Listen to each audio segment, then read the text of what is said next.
Bonjour, mon nom est Edith Kabouya et je suis auteure-scénariste. Et en ce moment, je suis dans ma chambre bureau et donc confinée chez moi. Je suis quand même assez chanceuse dans le sens que ça n'a pas tant d'effet sur mes projets actuels, dans le sens que je continue d'écrire, j'ai encore des deadlines. Je travaille présentement sur le développement d'une série télé ainsi que l'écriture de mon prochain roman, Victoire divine, et plein d'autres petits projets. Donc, pour l'instant, ça n'a pas été affecté. J'ai encore des textes à remettre dans les prochaines semaines. Donc, sur mes projets actuels, ça n'a pas tant eu d'impact. C'est sûr que les choses vont plus lentement. Je considère que je travaille plus lentement. La situation est extrêmement anxiogène pour moi. Donc, c'est sûr que des fois, ça affecte mon rythme de travail. Mais j'essaie toujours de persévérer parce que techniquement, en tant qu'auteur, mon mandat, c'est de rester à la maison et écrire. Mais c'est seulement à l'éclosion de cette pandémie que je réalise à quel point je sortais souvent. J'allais souvent écrire dans des cafés, je voyais souvent des amis pour prendre un verre. Donc, je vois vraiment la différence étant tout le temps enfermée chez moi. Et en plus, je suis seule. C'est quand même assez difficile. Je n'ai pas de plan B. J'ai jamais de plan B dans la vie. Mais, comme je disais, pour l'instant, j'écris. Et donc, si mes projets tarissent, il n'y a plus d'écriture à faire. Donc, je suppose qu'à ce moment-là, je me trouve un plan B. Mais je suis vraiment une fille déjà, par sa personnalité, je n'ai jamais de plan B.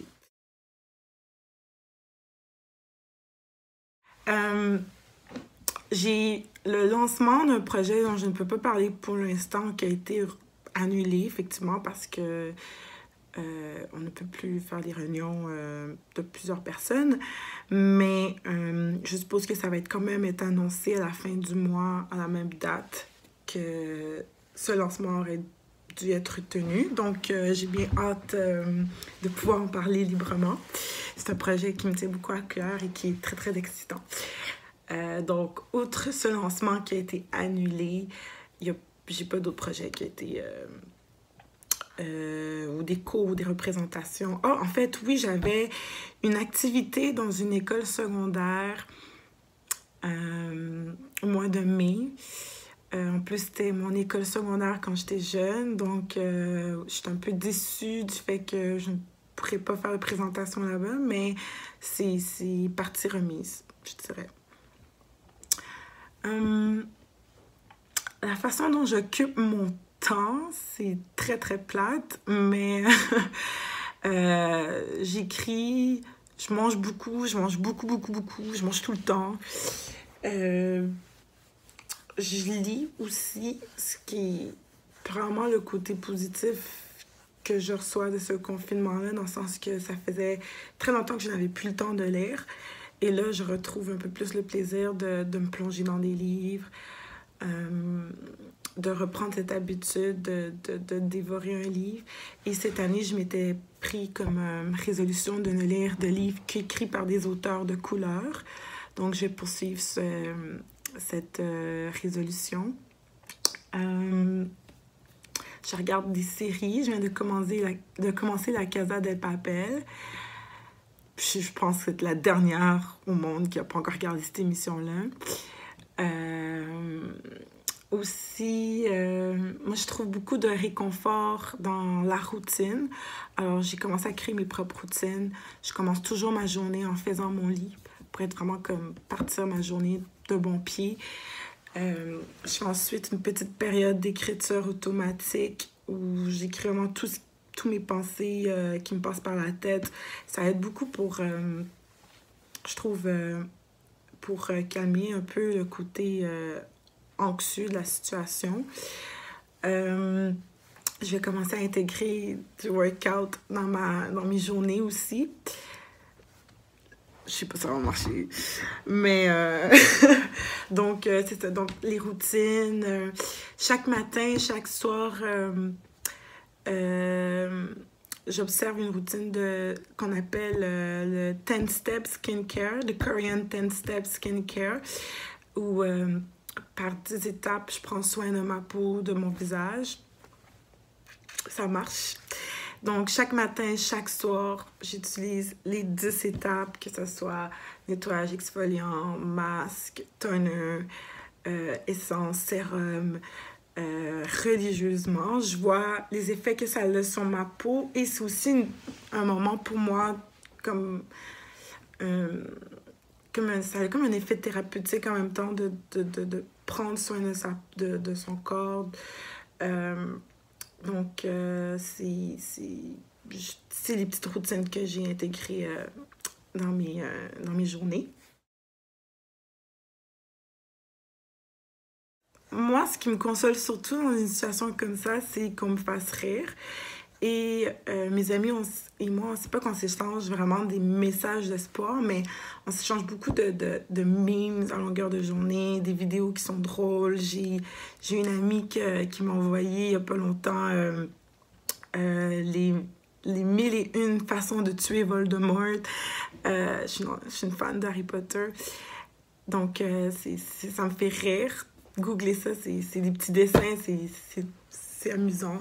Donc, on continue de s'échanger des mimes. La plupart du temps, ils sont très grossiers, donc je ne les partagerai pas. Mais, donc, c'est vraiment des petites blagues, des vidéos qui allègent, dans le fond, l'atmosphère. Je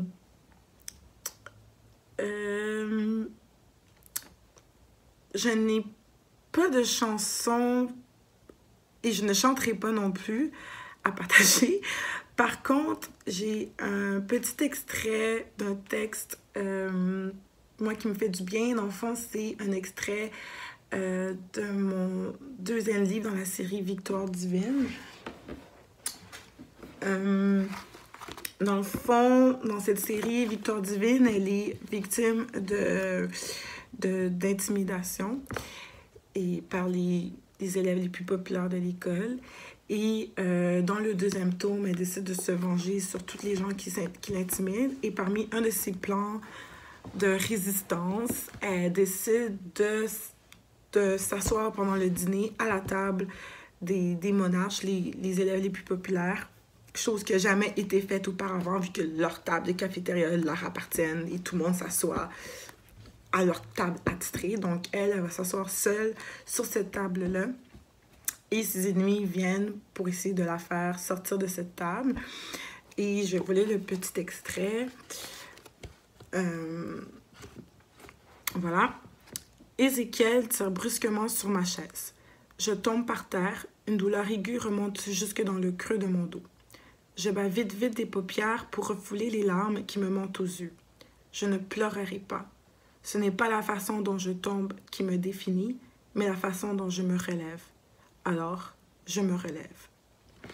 C'est un tout petit extrait, mais pour moi, il me fait vraiment du bien parce que la notion de ce n'est pas la façon que tu tombes qui te définit, la façon que tu te relèves qui te définit.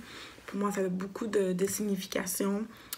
Je crois qu'à travers la situation que l'on vit, ce n'est justement pas la façon que nous tombons, mais comment nous allons nous relever en tant que société, comment nous allons avoir l'attitude qu'on va avoir face à cette situation qui est hors de l'ordinaire, qu'on n'a jamais connue.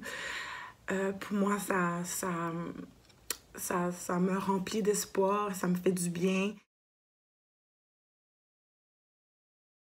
Le message que j'ai à donner, c'est lâchez pas quand ça va moins bien, n'hésitez pas à parler, à contacter vos amis, contacter votre famille, de garder une attitude positive malgré que ça soit difficile.